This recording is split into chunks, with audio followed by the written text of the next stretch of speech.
Fernando, thank you very much, and it's a pleasure to be here. And you might wonder what the jelly beans are there on the slide. I might explain later on a little bit about jelly beans. But the story for this presentation is to look at the future of work and what I'm seeing as the most exciting workplaces around the world. But you can't forget that it's not just about physical buildings. We've heard from David about people, and that red circle embraces, obviously, people. And I want to introduce the other circle, technology, the green circle, because what we find is the intersection between people, place, and technology being the really exciting paradigm for how we can create a new world of work. And the other forces that are shaping this new world of work are on the screen. And today I'm not going to cover much in detail, a few things, but you really have to understand all 7 of those forces, which are colliding to challenge how and where we work, touching on our cities, on sustainability and transport, touching on demographics and culture, maybe love, as we've heard from David, as we look at this new world of work. And of course, the most important for me is technology, which is accelerating at such a rate. And you hear the press, and I think Marissa Mayer's comments last year about she wanted people back in the office are really real. You know, it's a new paradigm, a little bit away from agile working outside of buildings, as a focus now to agile working inside buildings. And in WORKTECH San Francisco, which was about 6 weeks ago, we had Salesforce, head of property, Ford Fish. We had John, who runs property for Yelp, and Chris at Cisco, all saying the same thing. They want their people back in buildings. Really interesting. So back into the desk is a problem because, what does it look like? And that's what this kind of conference has to help stimulate, because today it's not great, is it? We're chained down by technology, the phone and the computer. We're swamped by paper. And this was a real man working in that environment, and he hated it. He said, I get so depressed when I turn up for work because I just see all the stuff I haven't done sitting there. And the problem you get anywhere in the world is space is expensive. And all we're seeing around the world is just squeezing people together. Space per person going down from 10 square meters per person now to 9 or 8. That's not a lot of airspace between the next human being. So, we've come a long way, haven't we, as a species, to this kind of crazy life of being hunched over a computer for, on average, about 10 or 11 hours a day we sit down now, which I'll come back to. But corporate man is changing. And corporate man has been put into boxes for a long time, or corporate woman, obviously.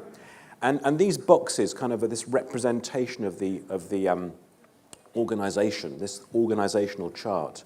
And what we tend to do is we take those boxes and we just translate them onto floors in buildings. But that's no longer what life's about. The wonderful Tati vision in Playtime of putting people in boxes is a kind of previous era. Because, of course, what's happening inside organizations now is it's no longer the kind of command and control obvious hierarchy. It's a really interesting series of interconnections between people. And this is known as relationship science, which is growing hugely in North America, or RELSI is being known as, working out who's working with who knows who connects with who inside organizations. And we are predicting new buildings which are, in effect, real social networks. And I'm saying a lot of this, I'll show you in the case studies. Physical social networks are now being built by companies to challenge and embrace this new world of work. And it borrows on lots of great research. Stephen Johnson keynoted WORKTECH San Francisco a couple of years ago. Incredible, I recommend his book. He talks about the adjacent possible, these hives of activity where people come together and how innovation springs. And when you combine that with this vision from The Economist, which came out a few months ago, earlier this year, where we're now predicting a perfect storm is going to hit the office from technology. And that perfect storm is about how we use technology in the future and how we connect. And it borrows from the cloud, it borrows from connectivity. We have 4G today in our pockets. We're going to have 5G in 2 or 3 years' time. The speed of 5G is going to be unbelievable, hundreds of gigabits per second to a pocket, to a device in your hand. So these paradigm shifts when 5G comes out will be extreme. But it's not without its problems. So a quick clip, because what we're seeing is not just stuff we carry, but what will we wear in the future? How will technology change our interaction with space and our connection with people? And here's a problem that we all have faced.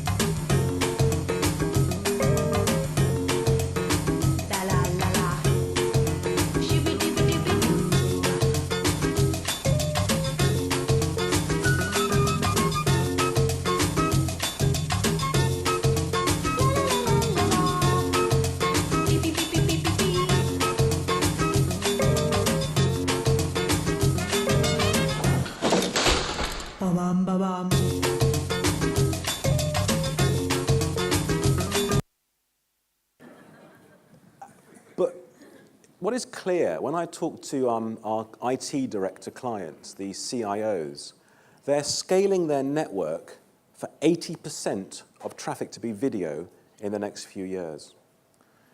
And I don't think we've thought about what happens when you have video on phones, tablets, iPads, which can capture what's behind you. How does the physical space you create operate when people can do a screen grab of a confidential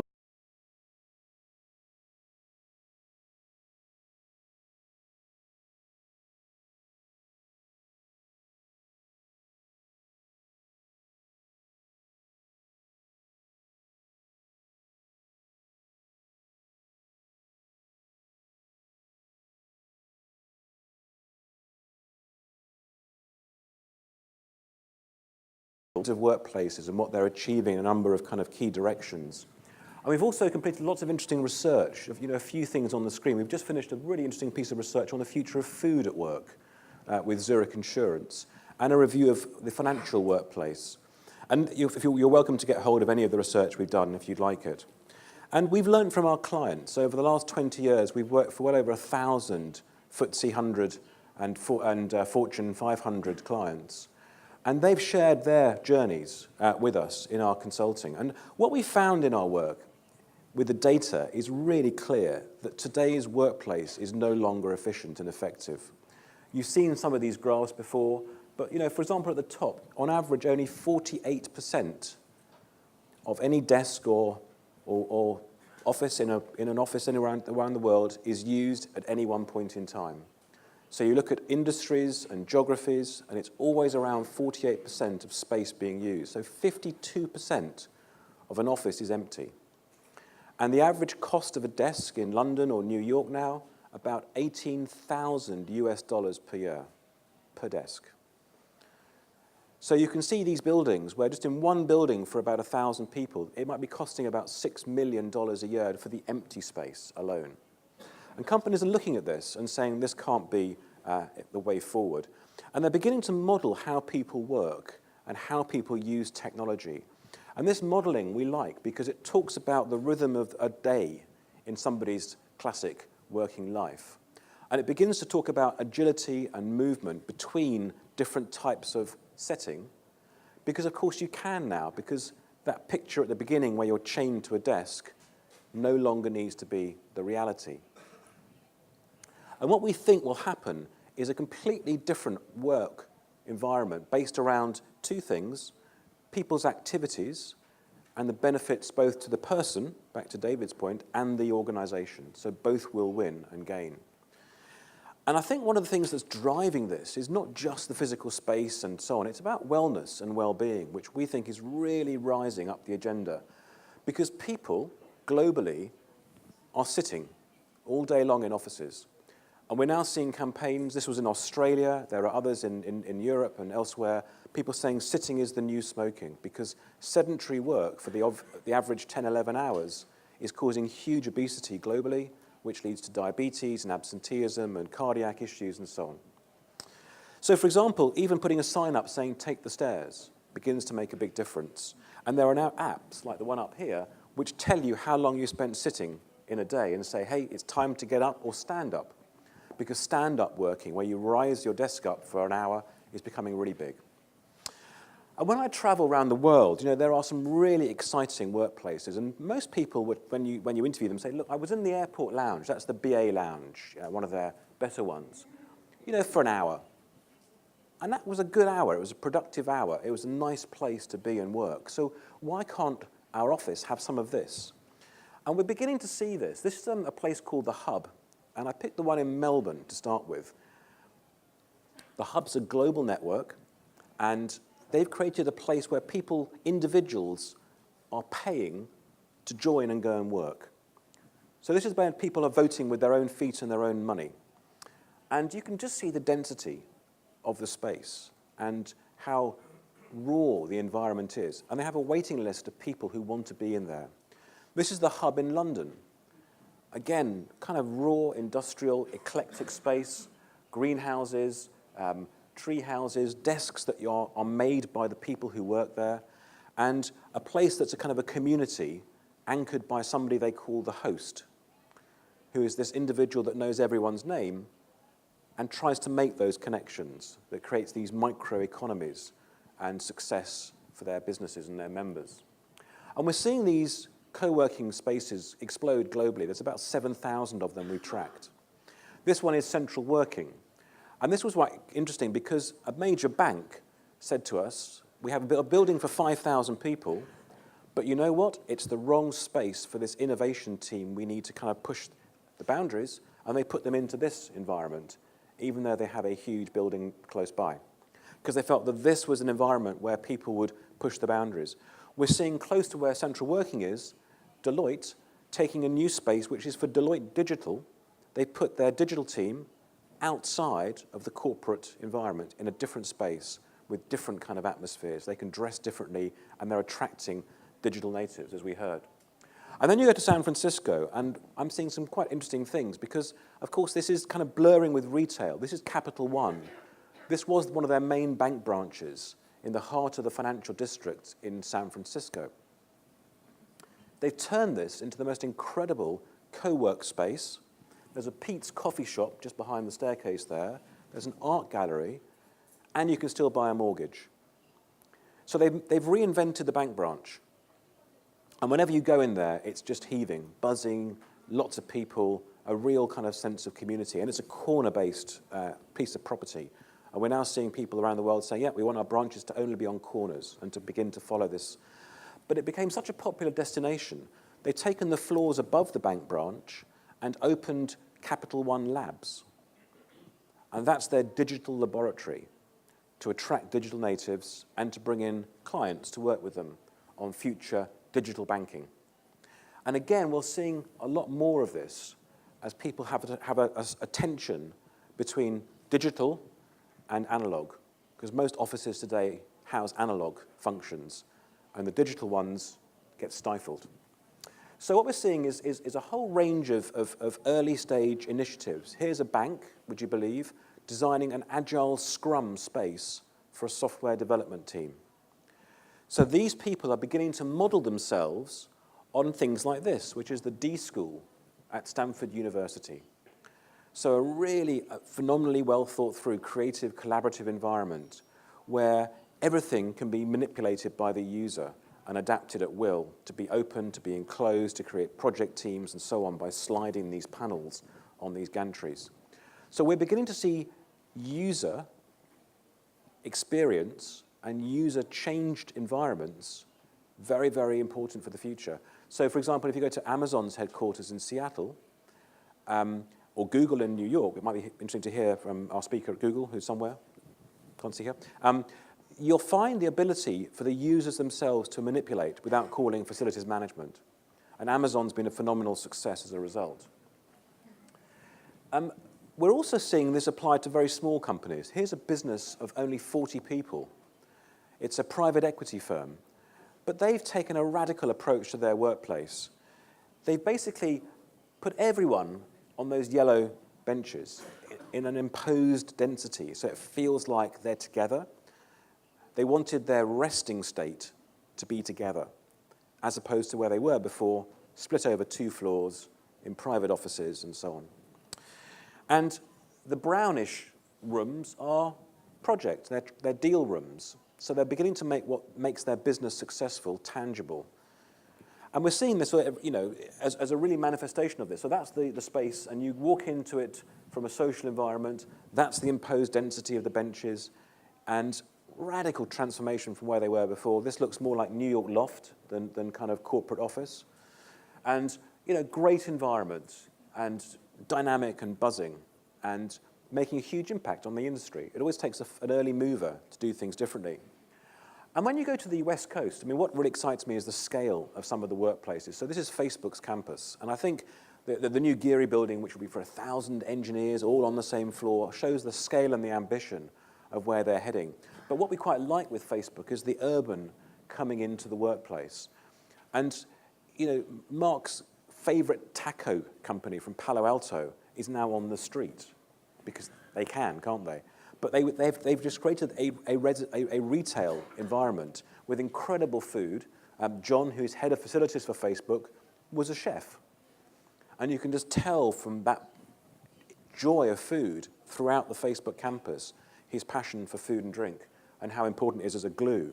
But you can still find people through a kind of Facebook interface and have this incredible experience around the campus. And we're seeing other environments on the West Coast being around creating these city-type landscapes and scale. Clive Wilkinson's work for TBWA Try It Day in Los Angeles.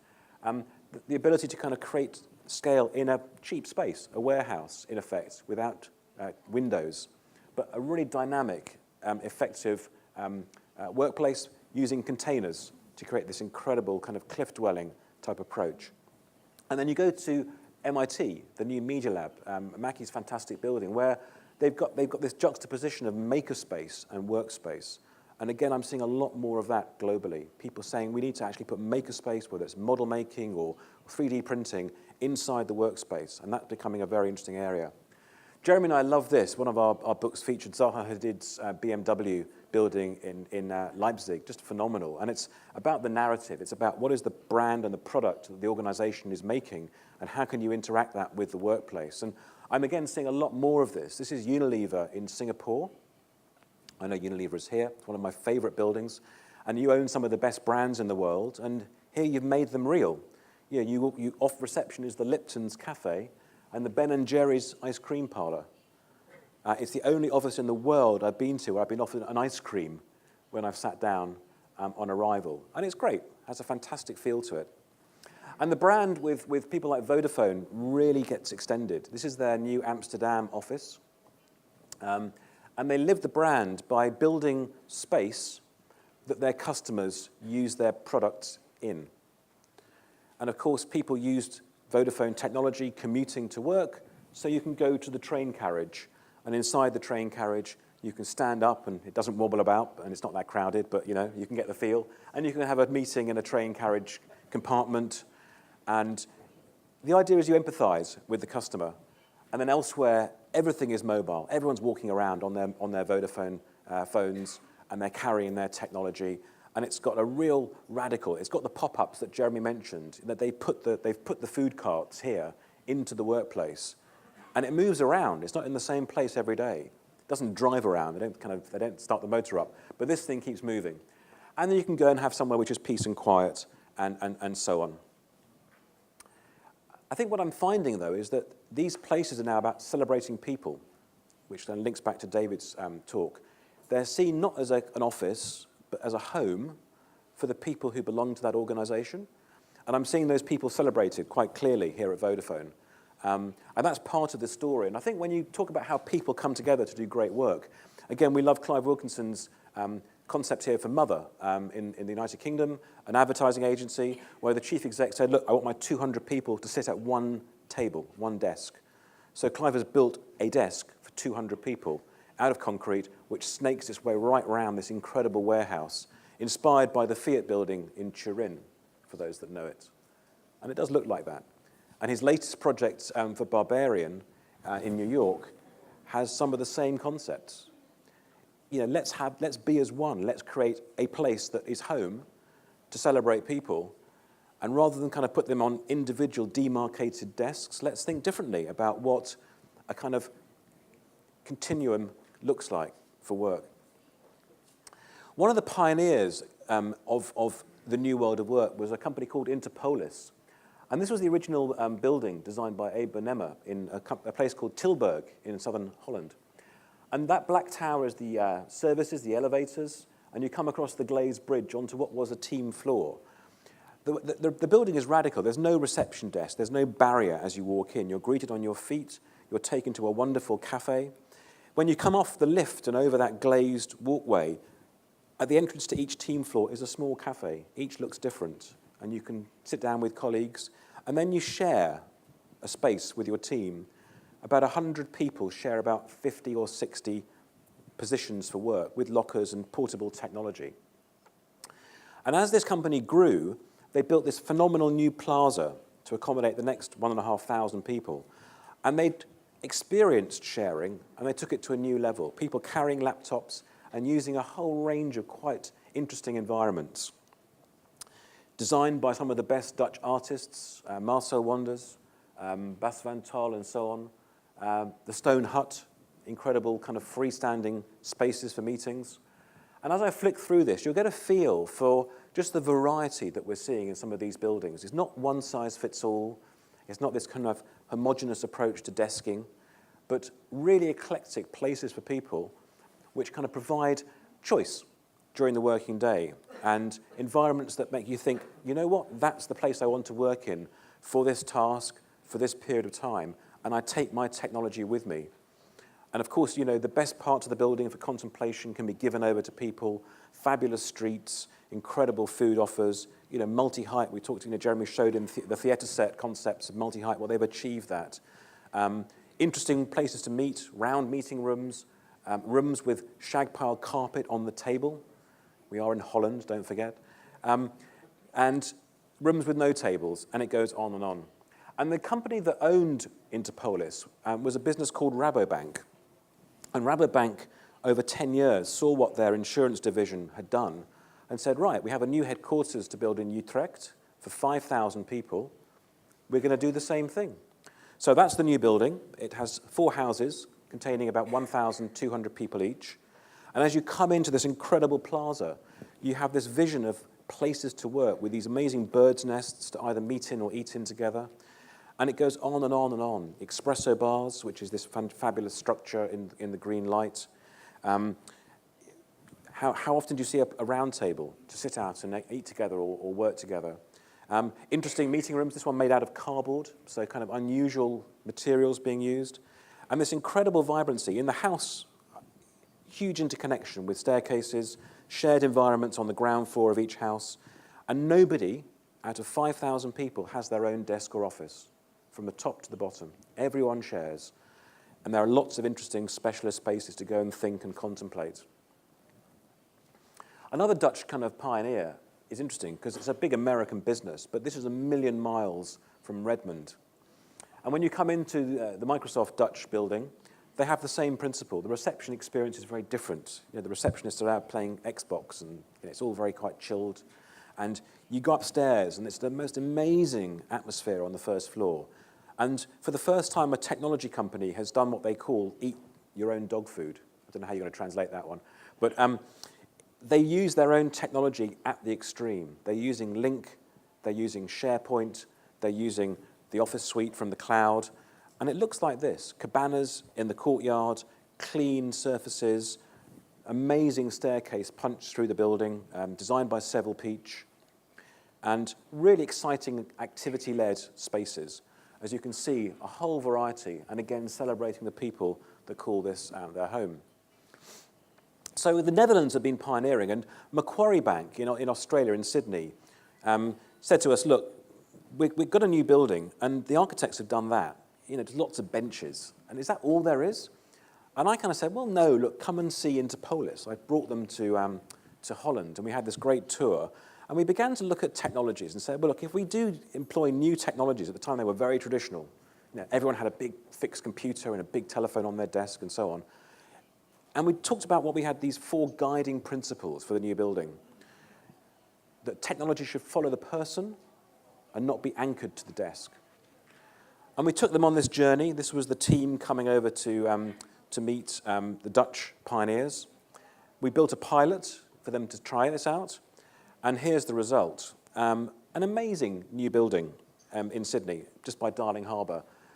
Cantilevered meeting rooms, you know, put out over the phenomenal kind of central atrium. What you notice is different about these buildings, because the Australians, I'll now show you the Australian experience, they have gone for buildings without cores in the middle of the floor. So we're now seeing a huge growth in side core buildings, so you get the transparency. Food at the heart of the street, and a huge new service centre, which is what they call Macquarie at One, a concierge to go to for anything. And look at the variety of what they've done. It just gives people choice. There are plazas on each floor. There are studies and carols. There are lounges, a bit like that airline lounge I showed you at the beginning. The treehouse. There are certain desks, which you would recognise as desks as well. And there's about 4,000 people based here. But by and large, it's different. The staircase was added in. It's cut down use of lifts by half. And the people there, I think, love work because they're all happy. And you can see this transparency through the building. You can see the work going on. And to prove it, the confidential post survey, 97% of people would never go back. Anonymous survey. So the Australians have begun to copy this. And when Macquarie came to London, they took this building and they ripped out 10 floors of a brand new building and built this incredible staircase. Because they said the building's about people interconnecting. So the staircase is one which is leading a lot of innovation. And Commonwealth Bank of Australia has just done the same in Sydney. So incredible building. Everyone, 5,000 people, has been given a MacBook Air, and they're allowed to work anywhere in these incredible spaces. The living rooms on each floor become more domestic. It's where you kind of cook together, eat together. You can see these incredible sight lines. You can see people across the building because there's no core. There's nothing blocking the way that people interact on a huge scale.